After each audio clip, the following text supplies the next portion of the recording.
ଆଜି ଆମେ ଚାରୋଟି ଏମିତି ସରଳ ବ୍ୟାୟାମ ବିଷୟରେ ଜାଣିବା ଯାହାକୁ ପ୍ରତିଦିନ ମାତ୍ର 5 ମିନିଟ୍ ଦେଲେ ସ୍ମରଣ ଶକ୍ତି ବଢ଼ିବା ସହ ମସ୍ତିଷ୍କ ଆହୁରି ଶକ୍ତିଶାଳୀ ହୋଇପାରିବା। ତେବେ ଚାଲନ୍ତୁ ଆରମ୍ଭ କରିବା। ଏମିତି କାହିଁକି ହୁଏ କେବେ ଭାବିଛନ୍ତି? କିଛି ପିଲା ପରୀକ୍ଷାର ଠିକ୍ ଆଗ ରାତିରେ ପଢ଼ି 95% ନମ୍ବର ରଖିଦିଅନ୍ତି, ଆଉ କିଛି ପିଲା ଦିନରାତି ଏକ କରିଦେଲେ ବି ଭଲ ନମ୍ବର ଆଣିପାରନ୍ତି ନାହିଁ।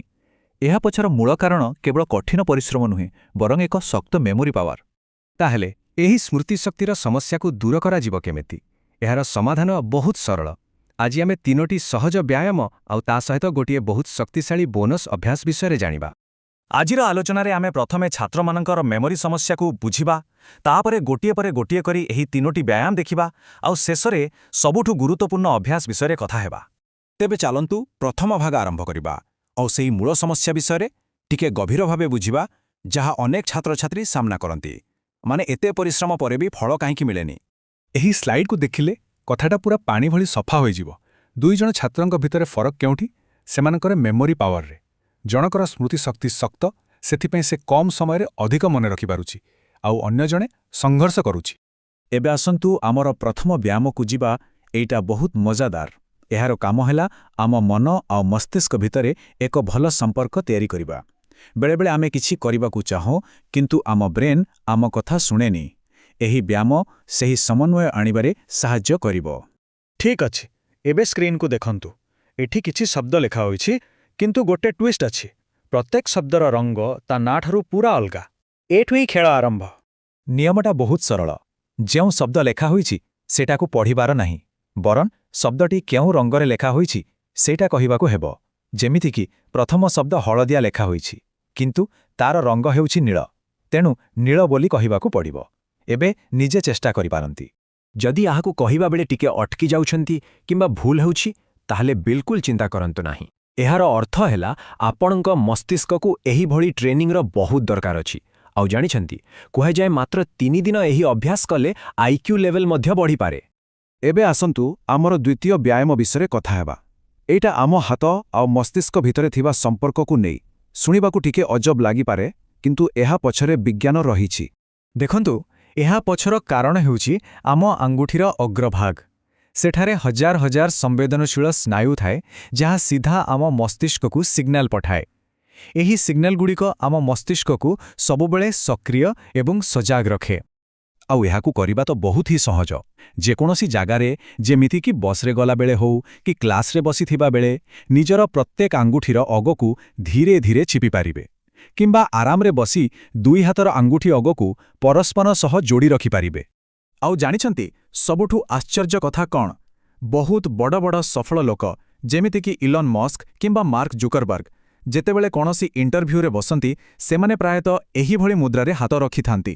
ଏହା ସେମାନଙ୍କ ମସ୍ତିଷ୍କକୁ ସତେଜ ରଖିବାରେ ସାହାଯ୍ୟ କରେ। ଆମର ତୃତୀୟ ବ୍ୟାୟାମଟା ଟିକେ ଅଲଗା। ଏଇଟା ହେଉଛି ଜାଣିଶୁଣି ନିଜ ବ୍ରେନ୍କୁ ଚ୍ୟାଲେଞ୍ଜ କରିବା।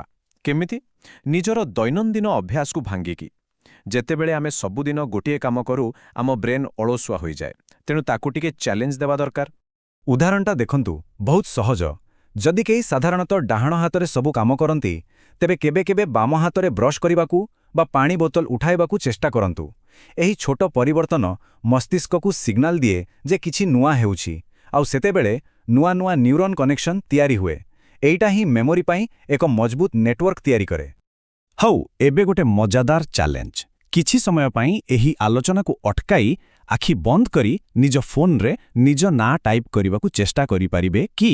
ଏଇଟା ପ୍ରକୃତରେ ପରୀକ୍ଷା କରେ ଯେ ଆପଣଙ୍କର ମସ୍ତିଷ୍କ ଆଉ ହାତ ଭିତରେ କେତେ ଭଲ ସମ୍ପର୍କ ଅଛି। ଏବେ ଆମେ ପହଞ୍ଚିଗଲେ ଆମର ଶେଷ ଏବଂ ସବୁଠାରୁ ଶକ୍ତିଶାଳୀ ବ୍ୟାୟାମ ପାଖରେ। ହଁ, ଏଇଟା ଆରମ୍ଭରୁ ଟିକେ କଷ୍ଟ ଲାଗିପାରେ, କିନ୍ତୁ ଏହାର ଫାଇଦା ସବୁଠୁ ଅଧିକ। ସ୍ମୃତିଶକ୍ତି ବଢ଼ାଇବା ପାଇଁ ଏହାକୁ ସବୁଠାରୁ ଭଲ ଟେକ୍ନିକ୍ ବୋଲି କୁହାଯାଏ। ଏହାକୁ କରିବାର ପ୍ରଣାଳୀ ବହୁତ ସରଳ।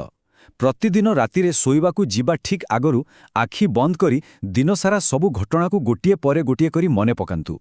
ସକାଳୁ ଉଠିବାଠାରୁ ଆରମ୍ଭ କରି ରାତି ପର୍ଯ୍ୟନ୍ତ ଯାହା ବି ସବୁ ହେଇଛି, ସବୁକୁ ଗୋଟେ ଫିଲ୍ମ ଭଳି ଦେଖନ୍ତୁ। କିନ୍ତୁ ଏଇଟା ଏତେ କାମ କରେ କେମିତି?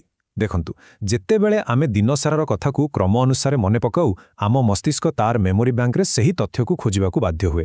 ଏହି ପ୍ରକ୍ରିୟାରେ ନ୍ୟୁରନ୍ଗୁଡ଼ିକ ପରସ୍ପର ସହ ଆହୁରି ମଜବୁତ ଭାବେ ଯୋଡ଼ି ହୁଅନ୍ତି, ଯାହାଫଳରେ ଆମର ମନେ ରଖିବାର କ୍ଷମତା ସିଧାସଳଖ ବଢ଼ିଯାଏ। ଆଉ ସବୁଠୁ ଭଲ କଥା ହେଲା ଫଳାଫଳ ପାଇଁ ବେଶୀ ଦିନ ଅପେକ୍ଷା କରିବାକୁ ପଡ଼ିବନି।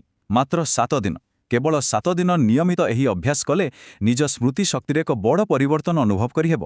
ତେବେ ଚାଲନ୍ତୁ ଶେଷରେ ଥରେ ସବୁକୁ ମନେ ପକାଇଦେବା। ଆମର 5 ମିନିଟର ଦୈନିକ ପ୍ଲାନ୍ ହେଲା, ପ୍ରଥମେ ରଙ୍ଗର ଖେଳ, ଦ୍ୱିତୀୟରେ ଆଙ୍ଗୁଠି ଅଗ୍ରକୁ ଚିପିବା, ତୃତୀୟରେ କେବେ କେବେ ଅନ୍ୟ ହାତ ବ୍ୟବହାର କରିବା, ଆଉ ଶେଷରେ ଶୋଇବା ପୂର୍ବରୁ ପୁରା ଦିନକୁ ମନେ ପକାଇବା। ଆଉ ଶେଷରେ ଏହି ଗୋଟିଏ କଥା ମନେ ରଖିବା ନିହାତି ଦରକାର, ଜୀବନରେ ବଡ଼ ସଫଳତା ପାଇବାକୁ ହେଲେ କେବଳ ବହି ପଢ଼ିଦେଲେ ହବନି, ବହି ଜ୍ଞାନରୁ ଆଗକୁ ବଢ଼ି ଆମକୁ ନିଜ ମସ୍ତିଷ୍କକୁ ବି ଶକ୍ତିଶାଳୀ କରିବାକୁ ପଡ଼ିବ। ଏହି ପ୍ରଶ୍ନ ସହିତ ଆମେ ଆଜିର ଆଲୋଚନା ଶେଷ କରିବା। ଯଦି ଦିନକୁ ମାତ୍ର 5 ମିନିଟରେ ଏତେ କିଛି କରିପାରୁଛି, ତେବେ ଭାବିବା କଥା ଯେ ଆମ ଜୀବନରେ ଆଉ କେଉଁ ଛୋଟ ଛୋଟ ଅଭ୍ୟାସ ଅଛି ଯାହା ଭିତରେ ବଡ଼ ସଫଳତାର ରହସ୍ୟ ଲୁଚି ରହିଥାଇପାରେ।